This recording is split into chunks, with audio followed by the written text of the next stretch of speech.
सनातन धर्म की एक सबसे विचित्र बात ये है कि इतनी सुविधा दे देता है कि जैसे तुम्हें हो सके, जैसे भी वैसे तुम अपने धर्म का निर्वाह करो, ज़्यादा परेशानी उठाने की आवश्यकता नहीं है।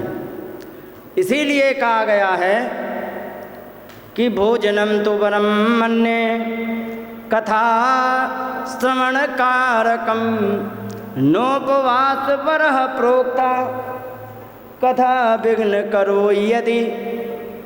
अगर जो तुम्हें कथा सुनने में विघ्न हो तो व्रत करके मत, फिर तो चकाचक पा के बैठो। ध्यान रखो, इंद्रियां कब शांत होती हैं मालूम है? जब उनकी पूर्ति हो जाए। प्यास लगी है, बार बार मन इधर उधर जाएगा, जाएगा कि नहीं? इससे बढ़िया पानी पी के 2 मिनट का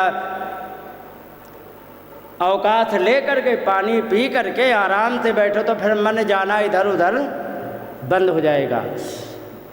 व्रत करके तुम कथा सुन रहे हो, अब भूख के मारे चूहे कूद रहे हैं, आत्मा शांत नहीं है, ठीक है, और पड़ोसन के भगोने की खट खट सुन करके जीभ से लार टपक रही। तो इसीलिए नोपवास वरह प्रोक्ता, उपवास को मैं श्रेष्ठ इसीलिए कह रहा हूँ जिन माताओं को बैठने में असुविधा हो, और ये मेरी बात नहीं है, मैंने, वो तो भाषा से ही पता लग रहा कि मेरी बात नहीं है, मैं नहीं कह रहा हूँ, ये पद्म पुराण में स्पष्ट वर्णन है। और एक बात और बताया, अच्छा माताओं आप लोगों में कोई एक आध ऐसी हो जो गीता पढ़ती हो?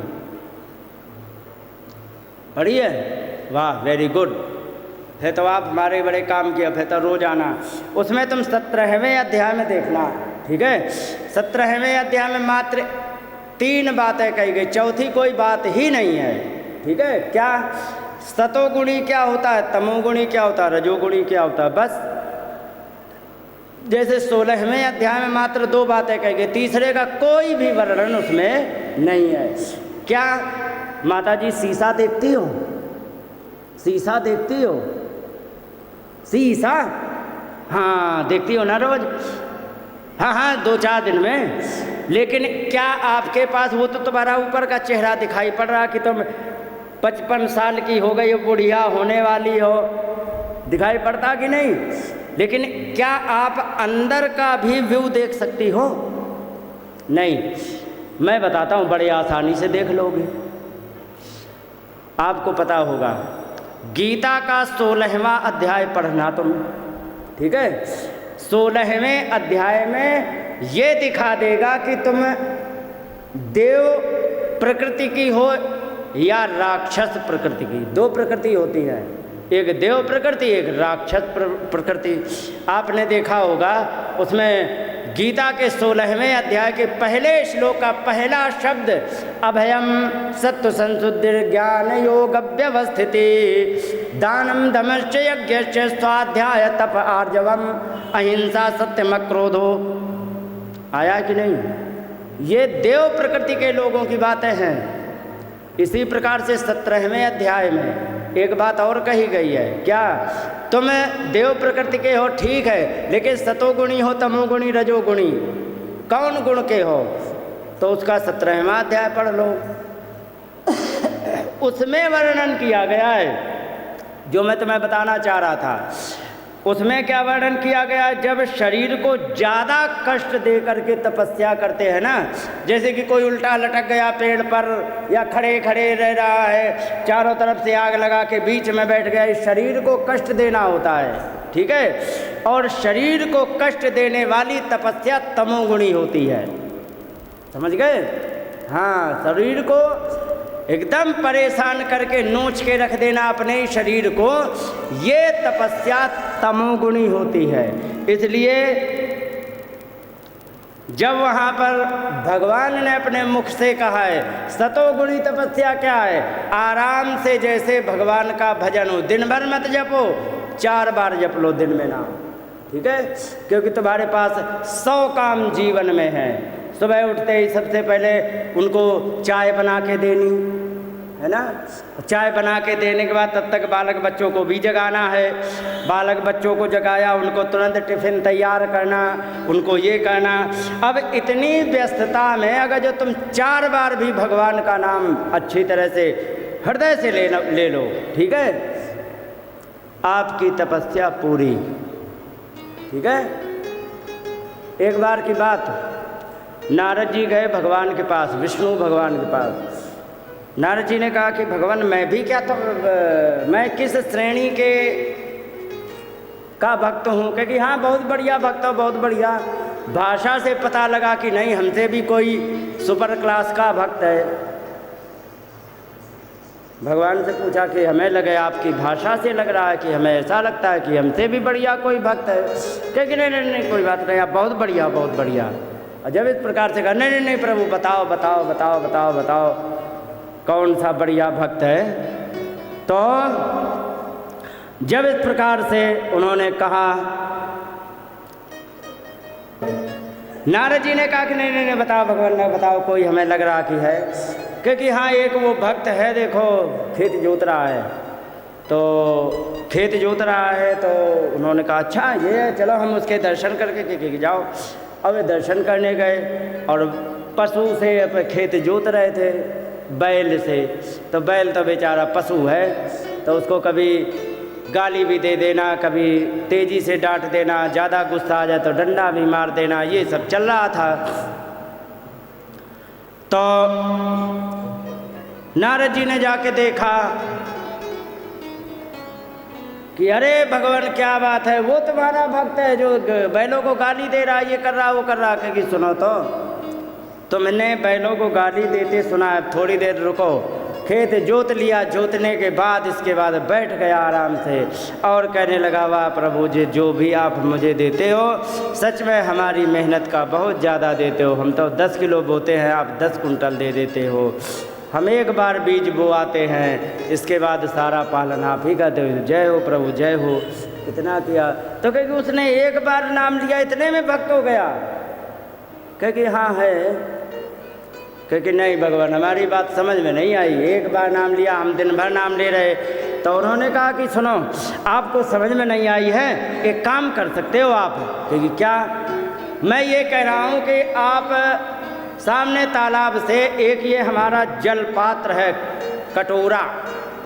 कटोरा को ले जाओ और उसको अच्छी तरह से पूरा भर लाओ, ऊपर तक भराओ, जगह नहीं बचनी चाहिए। क्योंकि हाँ, और वहाँ से लेके आओ, पानी फैलना नहीं चाहिए। उन्होंने कहा ठीक है। वे गए, पानी लेके आए, आ करके लो भगवान एक बूंद पानी नहीं फैला। कहेगी बहुत बढ़िया।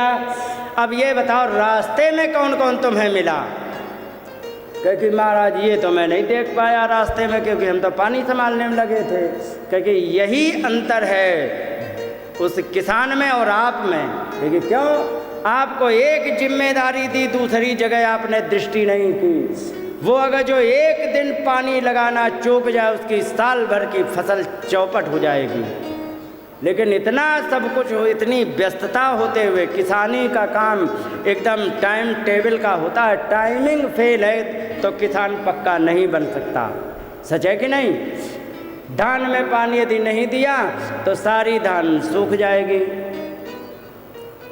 समय का बहुत ध्यान, वो समय का भी ध्यान दे रहा है, बालक बच्चों का पालन कर रहा, पत्नी का पालन कर रहा, उनकी सबकी आपस के झगड़े को भी सुलझा रहा है। कुछ ऐसी बातें हैं जो पत्नी कह रहे कि जाओ, आपने देखा, आप तो प्रैक्टिकली होंगी, पति से कहती होगी देखो तुम्हारी अम्मा ने हमसे क्या कह दिया। अच्छा हाँ ठीक है, उन्हें समझा देगा। और मम्मी के पास गए, कैसी तू लेके आ गया जोरू का गुलाम, कैसी लेके आ गया वो हमसे। हाँ अभी जाते उसको डांटते हैं, लेकिन वो ना तो पत्नी से कहता ना माता से कहता। क्यों? ताकि जो हो गया वो हो गया, अब नया ना क्रिएट हो, ताकि नहीं। तो इसलिए कहने का तात्पर्य ये है, बहुत कुछ सह करके फिर भी मेरा बैठ के नाम ले रहा कि नहीं, ये है अंतर। इसलिए तुम्हारे घर में 100 काम होंगे, 100 जिम्मेदारियां होंगी। 10 मिनट यदि बच्चे का लंच बॉक्स तैयार नहीं है तो बस निकल जाएगी कि नहीं? या तो लड़का भूखा जाए या फिर स्कूल ना है ना टाइम का काम। तो आप इतना कुछ करते हुए भी यदि 4 बार भगवान का नाम लेते हैं, आप बहुत बड़े भक्त हैं। समझ गए? यही होता है गृहस्थ जीवन में। इसीलिए कहते हैं धन्या गृहस्थ आश्रमो पारम यान्ति गृहाश्रमी। गृहस्थ आश्रम सबसे धन्य होता है, जिससे और बड़े आसानी से वो गृहस्थ आश्रम में रह करके पार चला जाता है, जिससे कि सारे के सारे आश्रम संचालित होते हैं। सच बताना, बाबा जी मांगने जाएगा तो बाबा जी के यहाँ मांगने जाएगा या गृहस्थ के यहाँ? क्या विचार है? और अगर जो किसी भी चीज़ का चंदा हो रहा है, मंदिर का, धर्मशाला का, तो बाबा जी से चंदा मांगेगा या गृहस्थ से? क्यों माता? गृहस्थ से मांगेगा। मंदिर में आकर के गेहूं जो देते हैं, आटा देते, गृहस्थ ही देते ना। कबूतर को गृहस्थ ही खिला रहे ना। सारे आश्रमों को ढो करके चलने वाला गृहस्थ आश्रम होता है। इसीलिए गृहस्थ आश्रम सर्वश्रेष्ठ आश्रम होता है। इसीलिए गृहस्थ व्यक्ति यदि 2 बार भी हृदय से भगवान का नाम ले ले, उसका जीवन धन्य हो जाता है। और जो बाबा जी बने हैं वो दिन भर लेते, तो फिर उनमें इतना क्यों नहीं? क्योंकि तुम तो बाबा जी बन के भगवान के नाम का ही तो खा रहे हो, बाकी तुम्हारे पास कौन सी खेती करनी है। सच है कि नहीं? लेकिन गृहस्थ व्यक्ति को खेती भी करनी, भगवान का नाम भी लेना है, पुण्य कार्य भी करना, बालक बच्चों का भी सब कुछ देखना है। इसलिए आप सभी से निवेदन है, जैसे आपको सुविधा हो, कुर्सी पे बैठना है प्रेम से बैठिए, कोई नहीं टोकने वाला, ठीक है? जैसे इच्छा हो वैसे बैठो, कोई कहने वाला नहीं। आराम से बस इतना है कि कथा में ना तो तुम्हें अपने शरीर से विघ्न होना चाहिए और ना ही तुम्हारे व्यवहार से विघ्न होना चाहिए, ठीक है? व्यवहार से क्यों नहीं होना चाहिए? क्योंकि ध्यान रखो, कथा भागवत ये करना कराना अच्छी बात होती है, लेकिन इसमें विघ्न करना बहुत बड़ा अपराध होता है। समझ गए? महाभारत में वर्णन आया है, ठीक है? महाभारत में वर्णन आया है कि कुछ कार्य करने से बहुत बड़ा अपराध लगता है। कि क्या? तो बता रहे हैं, निद्रा भंगा कथा छेदा दंपत्योः प्रीति भेदनम शिशो मातृ वियोगाश्च ब्रह्महत्या समम स्मृतः। कहने लगे सुनो कि अगर जो बिना कारण के किसी भी व्यक्ति की नींद खराब कर दी जाए, निद्रा भंगा, नींद खराब कर दी जाए, और कथा छेदा, कथा में किसी भी प्रकार का कोई भी व्यक्ति विघ्न करे, दंपत्योः प्रीति भेदनम, दंपत्ति कहते हैं पति पत्नी को, इनके बीच में बहुत प्रेम हो, तुम चुगली करके झगड़ा करा दो। शिशो मातृ वियोगाश्च, शिशु माने ऐसा बच्चा जो दूध पी करके माता का जीवित रह सके, उससे माता से दूर कर देना, ये ब्रह्म हत्या समम स्मृतः, ये ब्रह्म हत्या के समान होते हैं। तो कहने का मतलब तुम्हारे शरीर से भी विघ्न नहीं होना चाहिए कि हमारे पैर दर्द कर रहे हैं लेकिन बड़े परेशान हैं, पर फिर भी ज़बरदस्ती बैठ के कथा सुनो, ये भी तुम्हारे लिए विघ्न है। और तुम्हारे व्यवहार से दूसरे को भी विघ्न ना हो पाए। इससे क्या होगा? कथा निर्विघ्न मतलब चलती रहती है और आपको कथा का पूर्ण लाभ प्राप्त हो जाता है। इसलिए ये कुछ सावधानियां होती हैं, इनका ध्यान रखना। बोलिए गोविंद भगवान की जय।